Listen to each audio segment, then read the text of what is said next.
আসসালামু আলাইকুম এভরিওয়ান। আজকে ভাইয়ের সাথে একটা খেজুর বাগানে যাই, নিজ হাতে একদম গাছ থেকে পেড়ে পাকনা খেজুর বাসায় আনার জন্য। দেখেন একটা ছোট্ট গাছে কি পরিমাণ খেজুর ধরছে, মাশাল্লাহ। আর প্রত্যেকটা বাদাতেই পর্যাপ্ত পরিমাণে পাকনা খেজুর রয়েছে। আমরা দুই ভাই মিলে পারতেছিলাম। আর এই গাছ পাকা খেজুরগুলা খেতে খুবই সুস্বাদু, খুবই খুবই।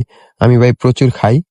আর এই ছোট গাছ থেকে খেজুর পাড়তে পারতে পাশে আরেকটা বড় গাছে খেজুর দেখে আমার খুবই ভালো লাগে, পছন্দ হয়ে যায়।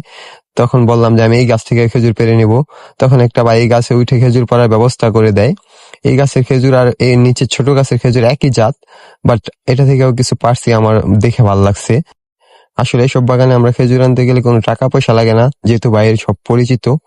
শেষ পর্যন্ত আমরা পর্যাপ্ত পরিমাণে খেজুর পেড়ে দুই ভাই একসাথে নিয়ে বাসায় চলে যাইতেছি।